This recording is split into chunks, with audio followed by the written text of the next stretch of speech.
Halo, selamat datang dengan saya Carlo. Hari ini kita akan membahas misi thinking atau cara berpikir secara misi, MECE gitu ya. Jadi cara berpikir misi ini adalah cara berpikir yang menyeluruh dan sangat logis. Dan saya belajar ini waktu saya menjadi seorang konsultan dan saya sangat terpukau bagaimana misi thinking ini bisa berguna untuk kehidupan sehari-hari dan kita bisa mengetahui hal-hal yang kita sebelumnya nggak kepikiran gitu ya. Jadi misi ini tujuannya adalah supaya kita berpikir secara logis dan kita tidak luput dengan informasi-informasi yang kita sebelumnya tidak kepikiran. Jadi misi thinking itu gimana sih? Mari kita bahas.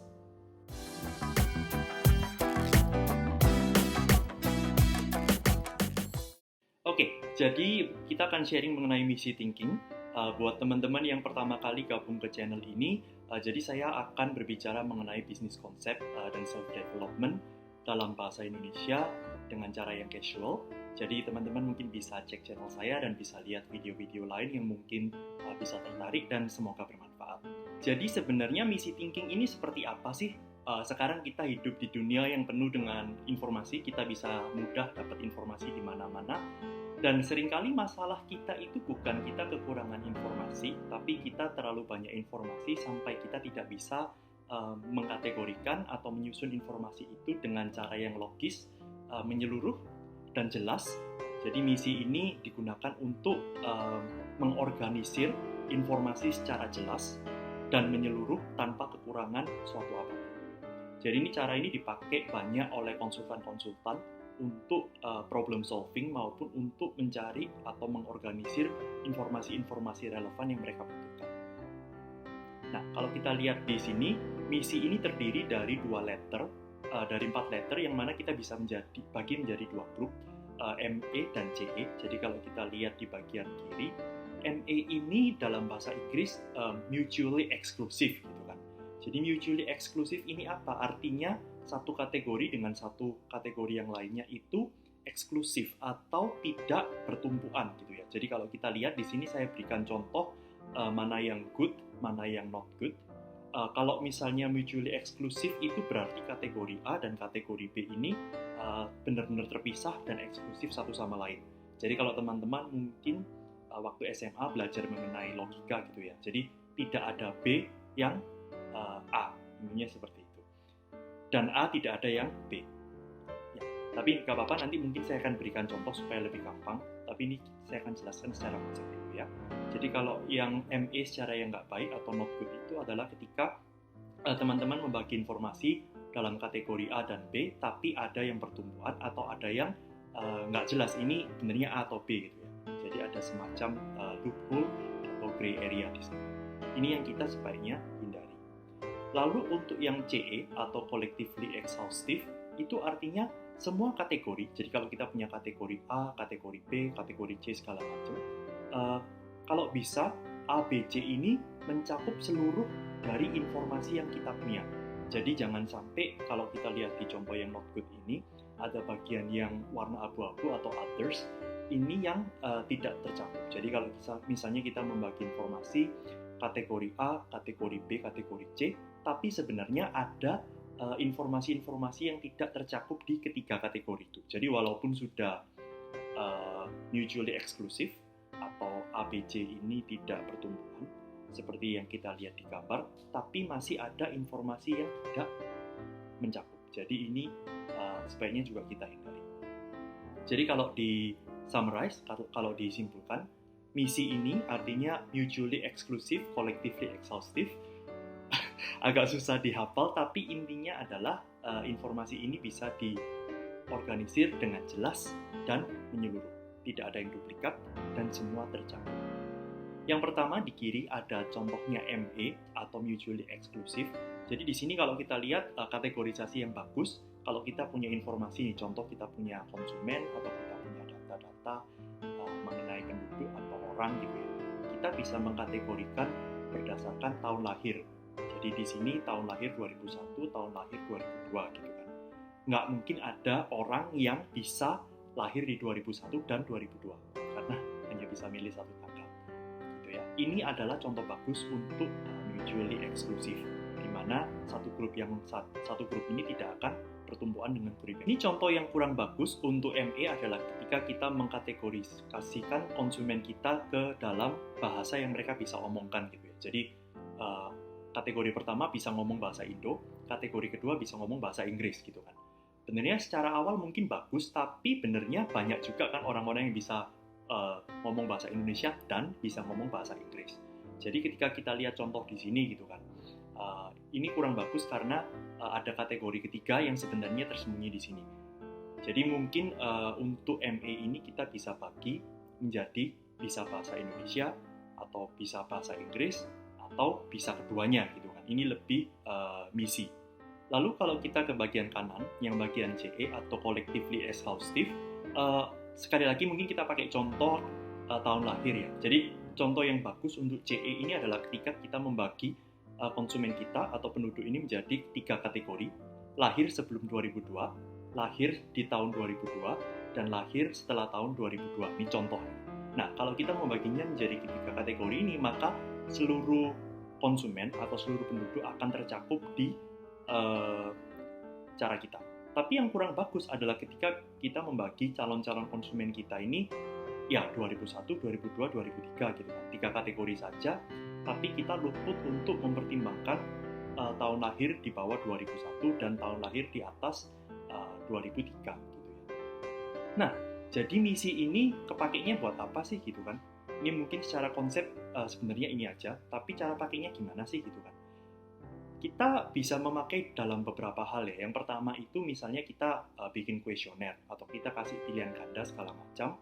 Kita bisa membuat pilihan ganda ini di grouping dengan cara misi supaya yang jawab ini juga tahu mereka ini termasuk kategori mana. Jangan sampai nanti sebutkan bahasa yang Anda bisa pilih gitu kan. A Indonesia, B Inggris.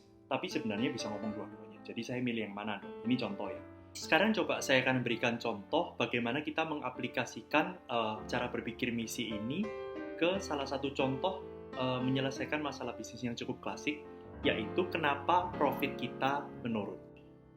Kenapa sih profit kita menurun gini kan? Kalau profit menurun itu alasannya ada 2, yaitu pemasukannya menurun atau pengeluarannya yang naik. Udah, itu aja 2 aja kan? Kenapa? Karena profit ini rumusnya adalah pemasukan dikurangi pengeluaran. Jadi kalau pengeluarannya turun, maka profit juga akan turun. Dan sementara kalau biaya atau cost-nya naik, maka profit ini juga akan turun gitu ya. Dan bisa juga keduanya. Tapi kalau kita bisa membagi dengan cara seperti ini, maka jelas entah alasannya yang alasan pertama atau alasan kedua atau keduanya gitu kan. Dari sini kita bisa membagi lagi kenapa pemasukannya itu menurun contohnya ya. Nah, pemasukan ini kan rumusnya adalah jumlah konsumen dikali berapa rupiah atau berapa uang yang mereka keluarkan sekali belanja dikali frekuensi mereka belanja gitu kan. Jadi kalau kita bisa tahu rumus ini, kita bisa menerapkan cara misi ini seperti itu teman-teman. Jadi kenapa pemasukannya turun? Karena 3 alasan. Jumlah konsumennya menurun, pengeluaran mereka tiap kali belanja menurun, atau frekuensi kunjungan mereka menurun. Karena rumusnya adalah 3 pengali ini, maka ya udah alasannya adalah salah satu dari 3 itu. Tidak ada alasan keempat dan alasan kelima. Dan sama sebaliknya untuk cost, kalau cost kita bisa tahu variable cost atau fixed cost-nya mana gitu kan. Jadi kita bisa breakdown lagi lebih lanjut. Jadi di sini teman-teman kita bisa lihat, kita bisa breakdown beberapa alasannya ke sampai alasan-alasan yang sampai paling kecil gitu kan. Dan kita dengan cara berpikir misi ini kita bisa membagi masalah kita ini dengan ke level-level informasi yang lebih kecil, dengan menyeluruh dan dengan jelas. Jadi di sini kita bisa tahu kenapa profitnya akan turun kalau kita menyelidiki satu demi satu dari paling kiri ke paling kanan gitu ya. Jadi sebenarnya ini cara membagi misi ini menjadi informasi-informasi yang lebih kecil. Namanya adalah logic tree atau pohon logik ya. Jadi ada satu masalah, kita bagi-bagi ke beberapa informasi yang lebih detail. Nah, tapi misi ini penerapannya adalah di cara membagi informasi ini ke arah yang lebih detail. Oke, jadi kalau kita sudah membagi-bagi seperti ini teman-teman, maka kita bisa tahu nih kalau kita selidikin kenapa profit menurun. Ternyata secara selidik punya selidik gitu kan, cost-nya atau biayanya sebenarnya sama aja gitu. Tidak ada penurunan atau peningkatan biaya. Nah, kalau kita tahu dari sini, maka kita tidak perlu menyelidiki lebih lanjut. Berarti secara biaya ini aman. Berarti masalahnya kalau profit ini menurun bukan dari biayanya naik, tapi dari pemasukan yang menurun. Nah, dari pemasukan yang menurun, teman-teman bisa cek lagi kenapa pemasukannya menurun. Nah, setelah selidik punya selidik, ternyata jumlah konsumennya itu sama, gitu. Bukan konsumennya nggak turun secara jumlah. Dan tapi yang menurun adalah pengeluaran mereka tiap kali belanja dan kunjungan mereka, gitu kan. Jadi kunjungan mereka ini turun dan juga pengeluaran mereka misalnya dari 50.000 sekali belanja menjadi 40.000 sekali belanja, gitu kan. Atau kunjungan mereka turun dari 3 kali seminggu menjadi 2 kali seminggu misalnya. Nah, kalau kita udah tahu seperti ini teman-teman, kita bisa menemukan solusi atau menemukan cara untuk mengatasi masalah-masalah ini. Jadi nggak perlu mencat karyawan, tapi kita perlunya adalah marketing untuk meningkatkan average spending dan juga meningkatkan frekuensi kunjungan. Di paling kanan ini ada store A, store B ini, saya bagi lagi nih teman-teman. Kalau semisal frekuensinya turun, nah frekuensi yang turun ini di toko A atau toko B atau keduanya gitu kan. Kita mungkin mesti tahu juga. Karena apa? Sekali lagi kalau tanpa misi itu ibaratnya kita punya mesin gun gitu kan. Kita tembak aja secara random di mana masalahnya kita coba selesaikan. Tapi kalau dengan adanya cara berpikir misi yang menyeluruh dan jelas, kita akan bisa tahu benarnya masalah ini adalah turunnya average spending di toko A dan turunnya average spending di toko B. Sementara untuk frekuensi adalah frekuensi kunjungan ini turunnya di toko B saja. Seperti itu ya teman-teman. Jadi sekali lagi, cara berpikir misi ini adalah cara berpikir yang jelas dan menyeluruh, dan ini digunakan banyak konsultan untuk bisa menyelesaikan masalah-masalah bisnis, tapi juga di kehidupan sehari teman-teman, kita bisa menggunakan konsep misi ini untuk mengkategorisasikan informasi apapun. Dan memang awal-awal agak susah ya teman-teman, gimana caranya supaya bisa misi. Tapi kalau kita latihan terus dan atau kita sadar gitu ya, sadar diri untuk bisa menerapkan secara menyeluruh, maka kita akan bisa menjadi individual yang bisa berpikir dengan lebih logika, dengan lebih kritis, dengan lebih smart gitu ya. Oke, sekian dari saya untuk sharing hari ini. Terima kasih karena sudah menonton dan sampai jumpa di video berikutnya.